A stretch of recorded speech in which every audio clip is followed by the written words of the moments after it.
You're listening to Later with Mo Kelly on demand from KFI AM 640. You are the best, or I would not have selected you. Our mission could prevent another 9/11. Foreign player was planning a Chernobyl-level event here in Los Angeles. Nobody can know what we're working on. You've done a few undercover runs? Yeah. Oh! Being under, it's about improv. You almost shot me. Yeah, but I didn't. I thought it looked really good, man. Really good. I know, right? We're working to stop a weapon of mass destruction. They were just here. Hang on. One mistake, we are dead. Showtime.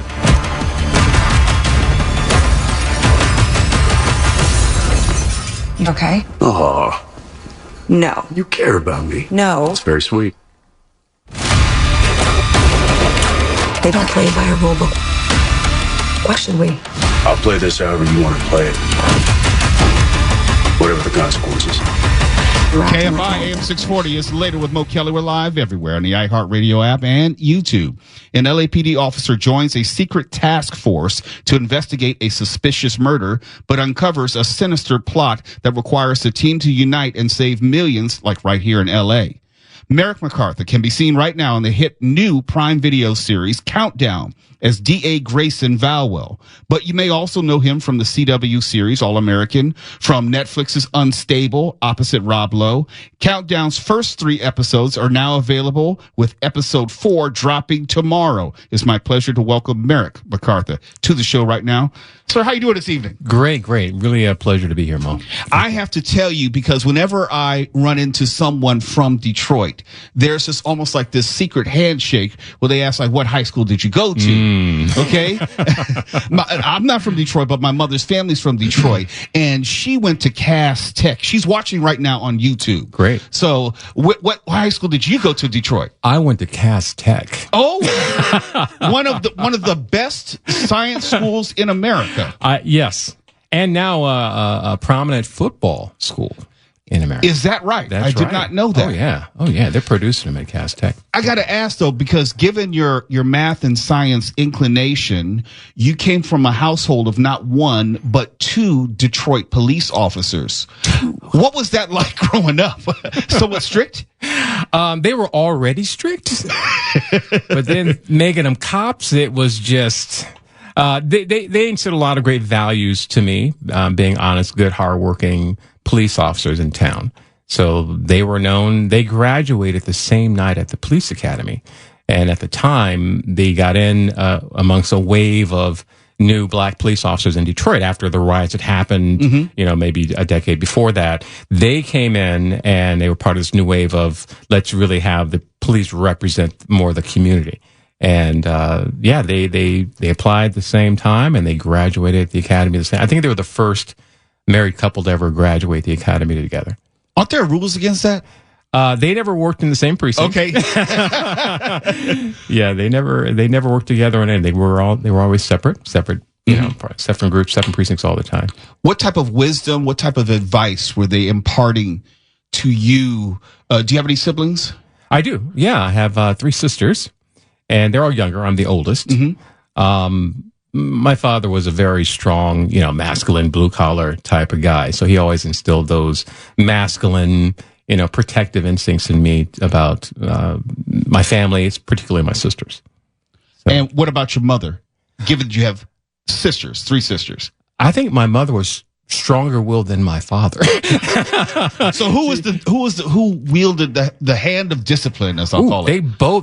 They were both a very well coordinated disciplinary parent group. They had it together. They had it together. I set that up because you went to Cass Tech and you go on to college. I believe it was University of Michigan. Yes, and then you go to work as an engineer. And you're working on space satellites as an electrical design engineer after you graduated college. Yes. Did I get all that right? That's right. That's right. I'm waiting for how the hell does Hollywood come in? You don't see the logical progression there? Please, in a scientifically sensible way, show me through the scientific method how you ended up. The obvious next step is to be a struggling actor for 3 or 4 years. After the age of 30. After the age of 30. I didn't know any better. So I studied engineering, electronics in high school at Cass. And at Cass, we also had a really strong creative arts program, dance, acting, all the stuff was there. So I kind of got into the theater stuff when I was at Cass. And I loved it. But I also knew that I had a strong propensity for math. And I just, and my parents, my family, it's like, hey, in Detroit, you get a job, you have a steady job. There was no risk involved in thinking about a job. So acting was out. I thought it was fun, but but later in life, after I became an engineer and being so regimented with everything, I just felt like I'd never want to go through life and wonder what if.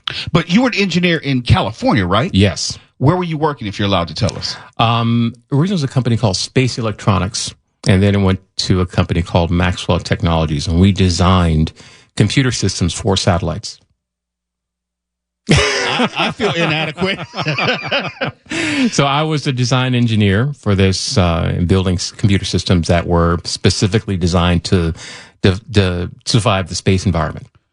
I say all that to say, and I want to hear about your background. Of course, I've read up on it, but I wanted other people to hear it because you seem like you would come from this very regimented, segmented, directed background, which doesn't allow for the realm of creativity and free expression to grow. Yes, you might have taken some acting in theater in high school, but what was it always pulling at you along the way? Like, look, I have this itch I just need to scratch. It was because the first inkling I had was in elementary school. Actually, I went to a place called Quartus Elementary, which is no longer there. And one class, the teacher had all of us come up one by one and do what I now know to be an improv skit. Just individually come up and just say anything. And I was petrified because I was always shy and a bookwormy kid. And I get up there and something happened. It just clicked. The class was going nuts laughing at whatever I was doing. I was like, pretending I was on a phone call with someone, something I just made up on the spot. And that gave me the knowledge that, hey, I have something else. It's not just the books for me. There's something else there. And so when I got the cast, it continued on, and I knew I had this love for it, but I didn't pursue it because the risk factor. And when you grow up in Detroit, you being a black man in Detroit, there's the risk factor. You need to have something that's going to be more for sure. More no, certain. I understand that. And maybe that was a function of my mother and her Detroit roots, because the whole idea, I went to Georgetown University and then I wanted to work in the music industry. And they're like, what the what? You trying to do what? Yeah. The uncertainty of entertainment. But when you came to California, was it ever in the back of your mind that I'm in quote unquote LA? Why don't I just maybe send up some smoke signals and see what type of response I get? Yeah, that kind of happened a little bit because I was in San Diego, which isn't the big LA market, but they were filming some TV shows in San Diego at the time. And I thought, maybe I'll, see, and I got a big response. I got an agent right away. I met a couple actors. They were like, yeah, Mick, you could really study and improve and grow in this. And so I started, going further and further into the pool, so to speak. And then I got an agent in LA, and it doesn't happen that easily. You know that, right? That's not usually how it goes. it's hard for me to say it was easy. I mean, maybe me finding out and realizing this is something that I could really do, that I felt like I really had a shot at, might have been sort of easy for me to figure out about myself. But I think the road was hard, from the beginning for me, because you learn. I didn't know anything about the business at all. I knew. Were you taking acting classes? I hadn't started that yet. I didn't start until. You had an agent before you started acting classes? I did not. Well, it was kind of at the same time. Okay. Yeah, it was kind of at the same time. I had a friend that was an actor, and they knew some agents. And like the first acting class I did, they did a showcase, and the agent came and said, yes, I definitely want to sign Merrick for my agency. So that was kind of the first showcase. Yeah. It doesn't happen like that. Well, I feel like in a pool as small as San Diego, maybe.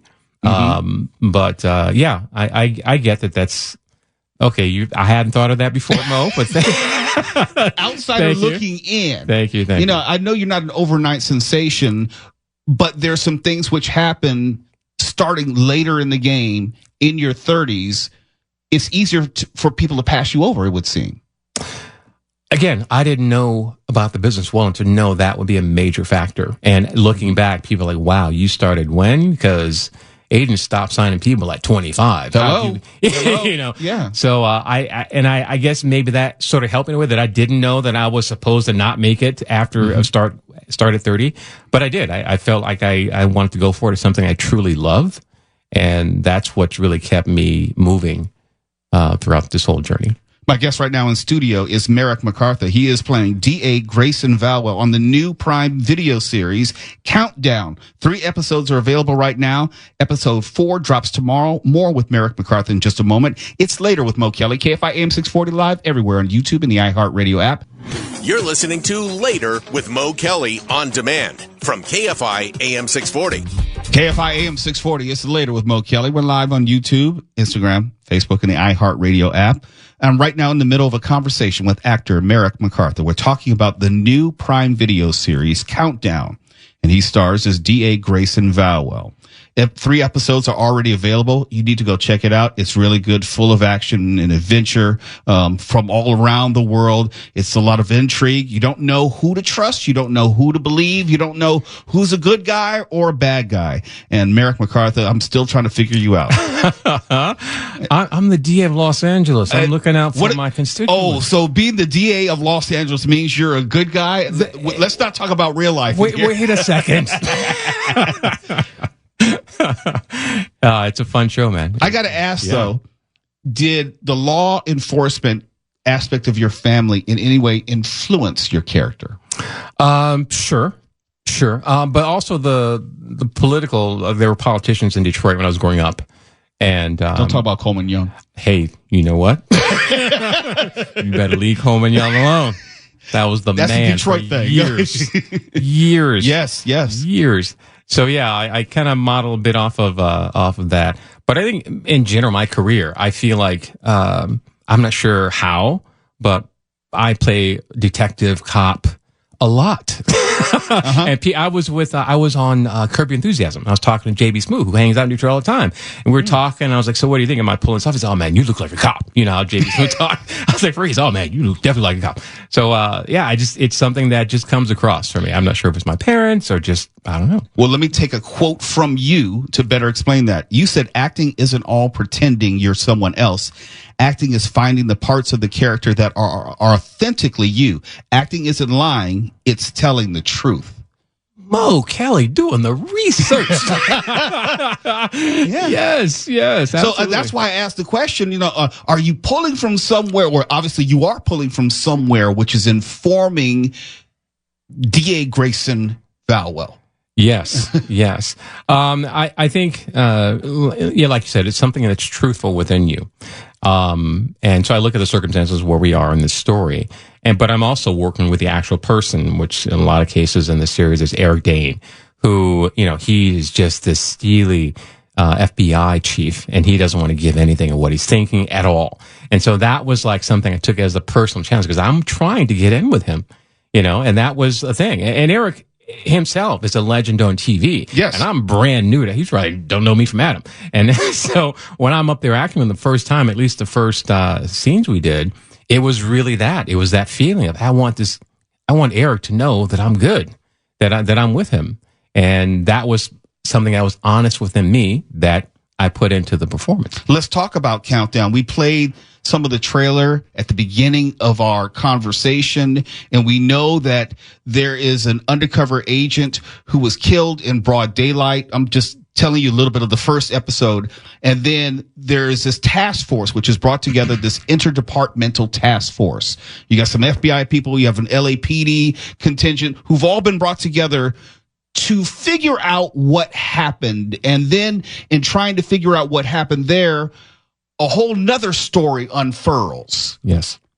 Take it from there. As far as we don't want to give everything away. Sure. There just seems to be a lot more going on than initially suspected by the team. But it turns out that, Eric Dane might have known. We're not sure if he knew. He might have known. We're not sure about that. But yeah, there's a lot more going on. It affects a lot more important people. And we're on the ride. I mean, that first episode, you're on the ride. You're on the ride. You're on the ride. And they don't tell, like, it starts off in a prison, but you don't know what's going on. And they drop hints. It's like, oh, this person is not who they're presenting themselves as. And I think that's a recurring theme. Eric Dane is someone who fills up the screen. He's eminently watchable. You've seen him in 1,000 things, and every time you see him, you're just focused in on him. He commands. He has that screen presence.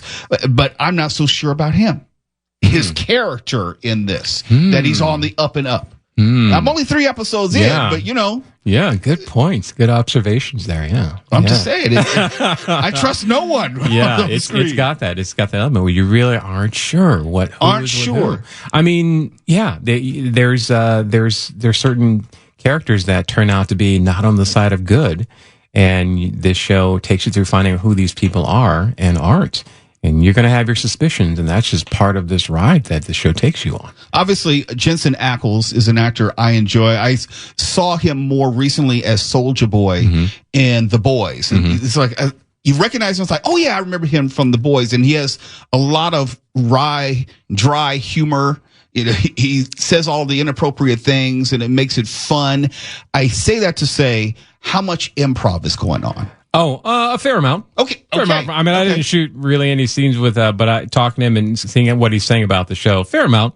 And it's funny too about the show is, when I finally was able to tell people I'm on this show, usually I'm like, hey, getting the congratulations, you're on that show. This time, everybody's like, Jensen Ackles?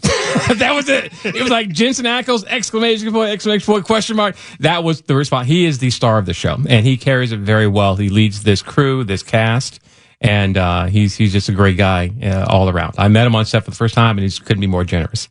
What are some of the fun parts of doing a series like this that people like me and everyone else who's never done a TV show would want to know? The fun parts about, you mean acting? It's work, but at the same time, you probably have some fun in doing it. Is it something that you have a freedom to make that part your own on some level, or is it something else? You do. I mean, Derek Haas is the showrunner, and he's from, the Chicago Med, Chicago PD, Chicago Fire. Maybe that's why I like this, because I love all the Chicago series. Yeah. So he, from the start, gave me a lot of freedom to kind of make it my own. Very few notes. If anything, it was like, blocking notes, or, don't wear the jacket here or something. But the acting notes, no. He gives you a lot of freedom to have fun. A lot of the guys did. A lot of that stuff, a fair amount. Okay. Was not scripted. But yeah, I'm sure I changed up a few things too, and they were fine. I added some things. They were fine. Okay. Yeah. It's one of those experiences as an actor where you love, because you can truly create, and creating your own thing and bringing your true self into something, and it still tells the story the right way. My guest in studio right now is actor Merrick McCartha. We're talking about Countdown, the hit series, which is available right now on Prime Video. 3 episodes have dropped. Episode number 4 drops. Is it midnight? I know it's tomorrow. It's midnight. So I'll have something to watch as soon as I get home tonight. And before I forget, I know people are know more about you now than before when we started, but how can they get in touch with you? How can they reach out with you? How can they go on this journey with you? Oh, I'm on social media. I'm on Instagram at The Real Merrick McCartha on Instagram, on Facebook also. I mean, that's kind of, family, close friends, but I'm certainly, put things out there as well, and Blue Sky as well. All right. Yeah. We'll have more in just a moment. KFI AM 640. It's Later with Mo Kelly. We're live everywhere on YouTube, Instagram, and the iHeartRadio app. You're listening to Later with Mo Kelly on demand from KFI AM 640.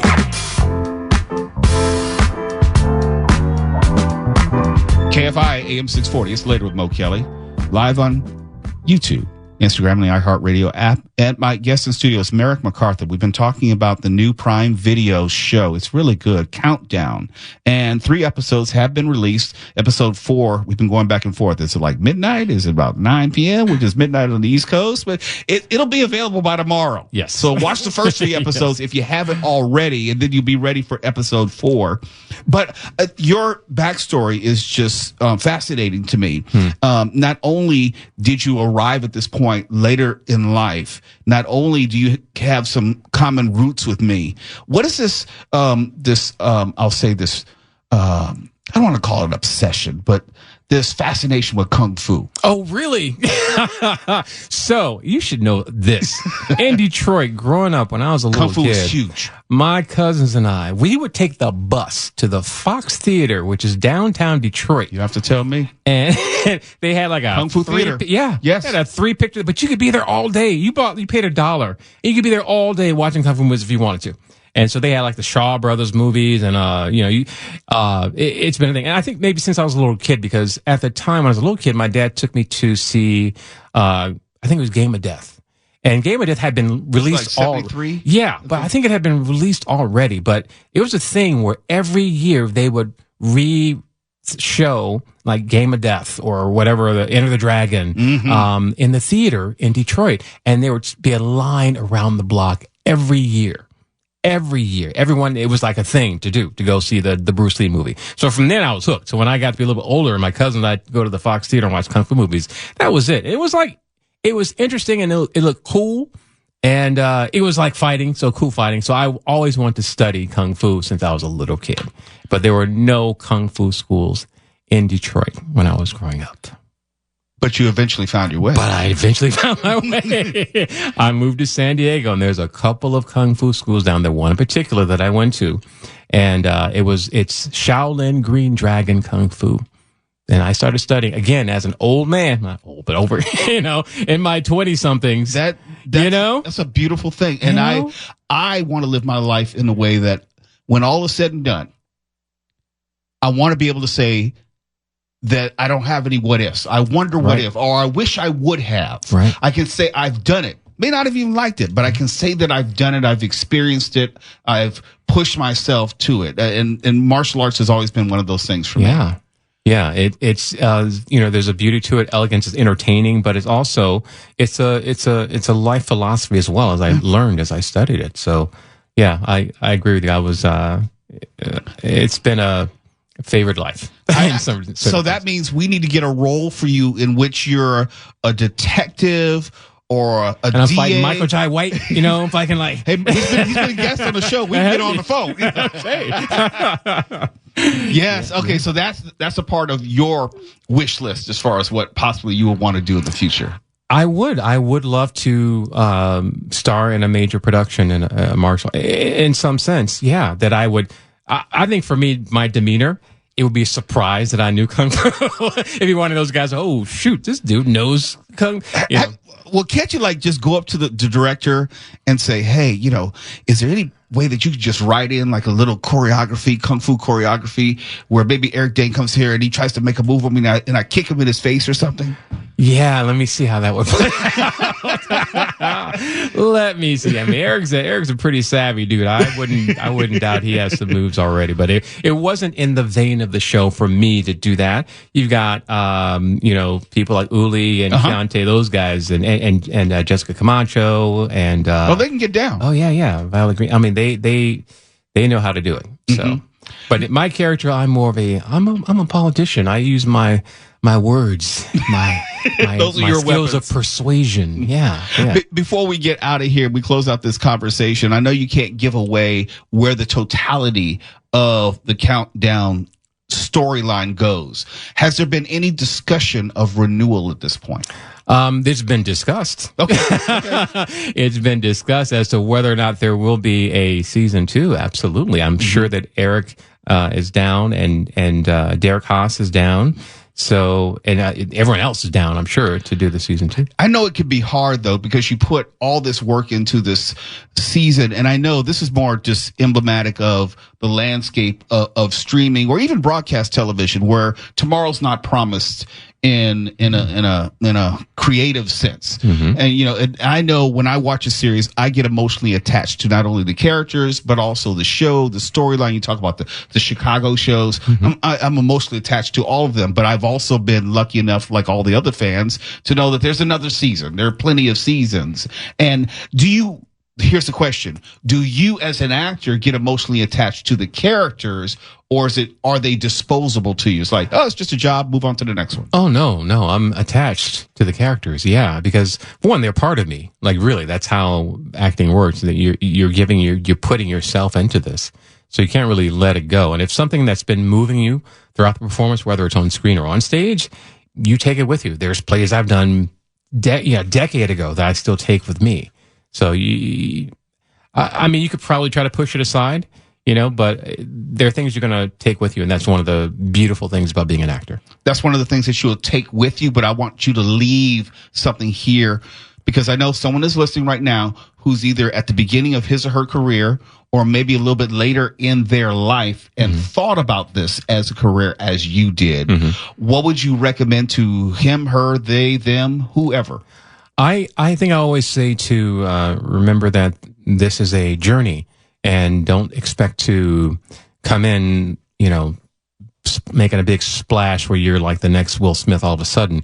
I think you got to love acting first. If this is what you want to do, love that first. Know you love that first, and then know that you're going to have to persevere to have, any kind of commercial success with it. But as long as you have that love of the acting, you'll have the motivation to keep going, because you're going to need that. You're going to need that. And also know the business. Acting schools are fantastic, but very few teach you the business, and the business is something different. It is something different, and you got to know that going in. You want to know that as soon as you can, rather, because that will help you knowing how the business works. Do you have one more question? Do you still have pinch me moments? I can say this, even though I've done this for many, many years, I get a kick out of, oh, that's me on the radio. Or if I hear a commercial I've done, or if I see something which may be replayed from a political commentary I've done, I still have these pinch me moments where it's like I'm living the dream and I'm self-aware that I'm in the middle of living the dream. Do you have those moments? Oh, still? Absolutely. I think the first time I saw myself on the big screen pinched me. And even recently, when my publicist or manager, my wife and I went to the premiere, and they just flashed me on the screen. I was like, oh, that's me. And it's one of those things, and that's part of the love of it, Merrick McCartha, I could speak to you all night, but I know you got other stuff to do. And I know that you have other work to do. Probably go home so you can watch yourself in episode 4. Which I am in. Yeah. It's been a pleasure, Mo. Thank you so much for having me. It's been, so nice to be invited out here to talk to you. And I know you've had great guests on here before, and I'm happy to be included in that history with your show. Whenever you want to come back, if you have something that you're working on, you are welcome here. I do. Okay. That means we don't have to make it happen, right? Yeah, we could do that. Yeah. He is Merrick McCartha. I have a pleasure speaking with him. The show is obviously Countdown. It's available right now on Prime Video. 3 episodes are available. Episode 4 is coming up, let's say just in a few hours. By tomorrow, it'll be there for you. Yes. Midnight on the West Coast. Yes. We're confirmed, Kelly? Yes. We're sure. We're pretty sure. Okay. All right. Good. See you soon, my friend. Thank you so much, Mo. It's Later with Mo Kelly. KFI AM 640. We're live everywhere in the iHeartRadio app. KFI and KOST HD2. Los Angeles, Orange County. More stimulating talk.